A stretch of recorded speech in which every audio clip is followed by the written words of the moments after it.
I am the Tofu Golem. Please enjoy the video. In this video, I will explain how to make easy smoothies at home. To begin, gather your essential ingredients. You will need a liquid base, such as 1 cup of water, milk, or juice, along with 2 cups of your favorite fresh or frozen fruits. Make sure to have a reliable blender ready. Preparing your fruits by washing and chopping them into smaller, manageable pieces will ensure a smoother blend. Achieving the perfect smoothie involves balancing your ingredients. A good starting point is to use 1 cup of liquid for every 2 cups of fruit. For an extra nutritional boost, try adding a small handful of leafy greens like spinach or kale. You won't even taste them. You can also include 1 tablespoon of protein powder or a creamy nut butter for sustained energy and a richer texture.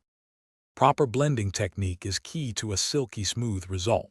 Always pour your liquid into the blender first. Next, add your softer ingredients like fresh fruit or greens. Finally, incorporate any frozen fruits or ice. Start your blender on a low speed to break down larger pieces, then gradually increase to a high setting. Blend for about 30 to 60 seconds or until there are no lumps remaining. Now for the fun part, customizing your creation.